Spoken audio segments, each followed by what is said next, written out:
అందరికీ నమస్కారం. మాస శివరాత్రి ఎందుకు జరుపుకోవాలి? ఆరోగ్యమైన సమస్యలకు సంబంధం ఏంటి? అసలు మాస శివరాత్రి ఏంటి? మహాశివరాత్రి ఏంటి? ఆరోగ్య సంబంధం ఏంటి? ఇవన్నీ పూర్తి వివరాలు తెలుసుకునే ముందు అందరూ తప్పక సబ్స్క్రైబ్ చేసుకోండి. అండ్ ఈ వీడియో కనుక మీకు నచ్చినట్లయితే లైక్, కామెంట్ అండ్ షేర్. కొంతమందికి చదవడం చాలా ఇష్టపడుతూ ఉంటారు, బుక్స్ చదువుతూ ఉంటారు, వాళ్ళకి ఖచ్చితంగా తెలుసు. కానీ కొంతమందికి ఎవరైనా చదివించి వినిపిస్తే చాలా ఇష్టపడతారు. అలాంటి వాళ్ళ కోసం నేనే స్వయంగా ఇలా చిన్న వీడియోస్గా తయారు చేసి మీతోటి షేర్ చేసుకుంటున్నాను. సో వీడియోని మాత్రం ఎక్కడ స్కిప్ చేయకుండా పూర్తిగా వినండి. అండ్ మీకు కనుక నచ్చినట్లయితే like, comment and share. So వీడియోలోకి వెళ్తే, ప్రతి నెల అమావాస్య ముందు రోజు వచ్చే చతుర్దశి తిథి మాస శివరాత్రిగా జరుపుకుంటారు. అసలు శివరాత్రి అనగా శివుని జన్మదినం, లింగోద్భవం అని అర్థం. శివుని జన్మతిథిని అనుసరించి ప్రతీ నెల జరుపుకునేదే మాస శివరాత్రి. మహాశివుడు లయకారకుడు. లయానికి, మృత్యువునకు కారకుడు ఎవరు? కేతువు. అమావాస్యకు ముందు వచ్చే చతుర్దశి సమయంలో చంద్రుడు చాలా క్షీణించి బలహీనంగా ఉంటాడు. మనకి చంద్రోమ మనస్సో జాతః అనే సిద్ధాంతము ప్రకారము ఈ చంద్రుడు క్షీణ దశలో ఉన్నప్పుడు జీవులపై ఈ కేతు ప్రభావము ఉండడము వల్ల వారి వారి ఆహారపు అలవాట్లపై ప్రభావము చూపించడము వలన జీర్ణశక్తి మందగిస్తుంది. మీరు చాలామందిని చూస్తూనే ఉంటారు కదా, పాపం ఏది తిన్నా కూడా వాళ్ళకి కోల్డ్ వచ్చేస్తుంది, కాఫ్ వచ్చేస్తుంది, త్వరగా ఇన్ఫెక్షన్స్కి గురవుతూ ఉంటారనమాట. ఇవన్నీ ఎందుకు అంటే వాళ్ళు అనుకుంటారు హెడేక్ ఉంది, కోల్డ్ వచ్చింది, ఇది ఇంకేదో అనుకుంటారు, కానీ కాదు. సో తిన్నది సరిగ్గా డైజెస్ట్ చేసుకోలేక అండ్ దానివల్ల వచ్చే ఇన్ఫెక్షన్స్, బ్యాక్టీరియల్ గ్రోత్ వల్ల వచ్చే ప్రాబ్లమ్స్. సో దానికి మెయిన్ రీజన్ మూన్ లైట్ అన్నది మనకి సహకరించట్లేదు ఆ డేస్లో. వీళ్ళని కాపాడుతుంది ఎవరు? పాపం సన్లైట్. ఆయా జీవులకి ఈ సమయంలో మానసికముగా సమయమును కోల్పోవడమో, చంచల స్వభావాలుగా మారడమో, మనోద్వేగముతో తీసుకోకూడని నిర్ణయాలు తీసుకోవడమో జరిగి కొన్ని సమయాలలో తమకే కాకుండా తమ సమీపంలో ఉన్న ప్రజల యొక్క మనస్సు, ఆరోగ్యం, ధనం, ప్రాణములకు హాని తలపెట్టే ప్రయత్నం తమ ప్రమేయం లేకుండానే చేస్తూ ఉంటారు. అంటే ఇది వాళ్ళ వీక్నెస్ అంతే. సో వాళ్ళు ఏదో కావాలని చేస్తున్నారని కాదు. సో సైంటిఫికల్గా కూడా ప్రూఫ్ ఉంది. అండ్ ఇక్కడ స్టోరీ పరంగా కూడా చాలా క్లియర్గా ఎక్స్ప్లెయిన్ చేస్తున్నారన్నమాట. మనం గమనిస్తే అమావాస్య తిథి ముందు గడియల్లో కొందరి ఆరోగ్యం మందగించడం లేదా తిరగబెట్టడం, ప్రమాదాలు ఎక్కువగా జరిగి మరణాలు సంభవించడానికి కారణము ఇదే అని చెప్పవచ్చు.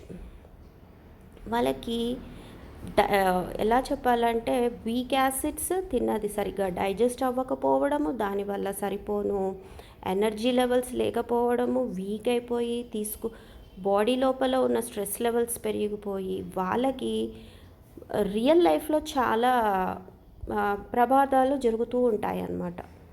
కావున ఇటువంటి విపత్కర పరిస్థితులు రాకుండా ఉండాలన్నా, లేక వాటి యొక్క తీవ్రత మనపై తక్కువగా ఉండాలన్నా మనం అవకాశం ఉన్న మేరకు ప్రతి మాసము ఈ మాస శివరాత్రిని జరుపుకోవాల్సిన అవసరం ఉన్నది.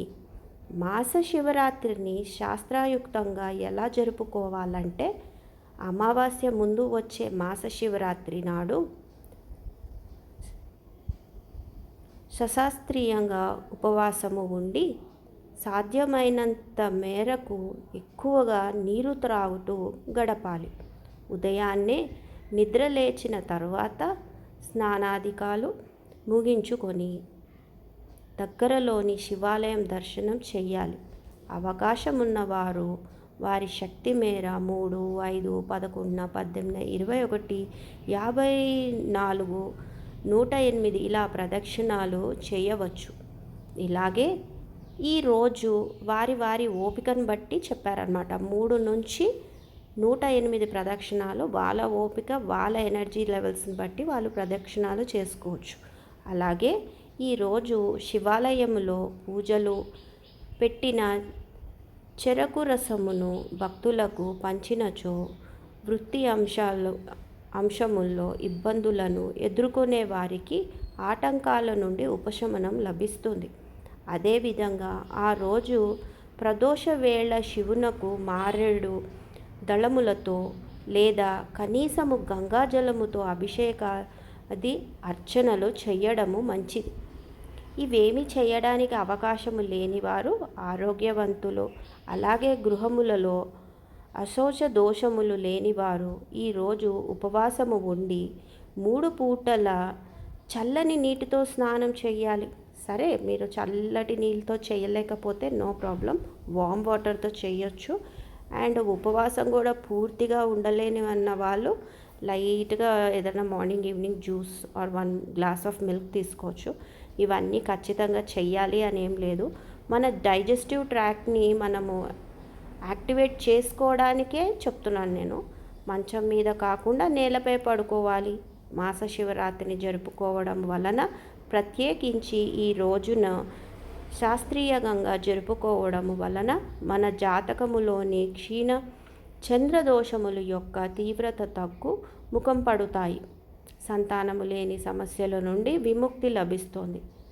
వృత్తికి సంబంధించిన అవరోధాలతో మార్పు కలుగుతుంది. దీర్ఘకాలిక అనారోగ్య సమస్యల నుండి ఉపశమనం లభిస్తుంది.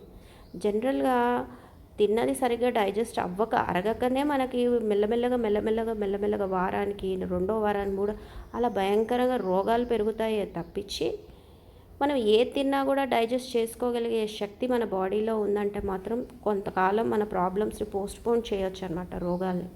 ముఖ్యంగా మొండిగా, పెంకిగా, బద్ధకంగా, మూర్ఖంగా ప్రవర్తించే పిల్లల చేత వారి తల్లిదండ్రులు ఈరోజు ఉపవాసమును చేయించి దేవాలయముకు వెళ్ళి అలవాటును చేయించగలిగితే వారి కాలక్రమంలో ఖచ్చితముగా మార్పు వస్తుందని పెద్దలు అనుభవపూర్వకంగా చెప్పిన మాటలు.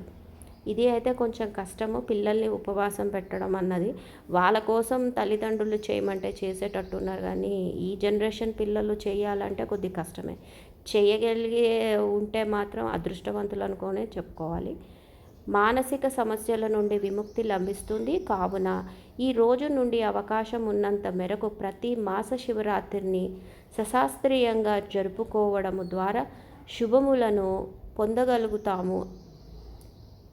ఈ వీడియో కనుక మీకు నచ్చినట్లయితే అండ్ ఇప్పటి వరకు మీరు మన ఛానల్ని సబ్స్క్రైబ్ చేసుకోకపోతే తప్పక అందరూ like, comment, share and subscribe. Thanks for watching. Please visit again. Stay healthy and happy.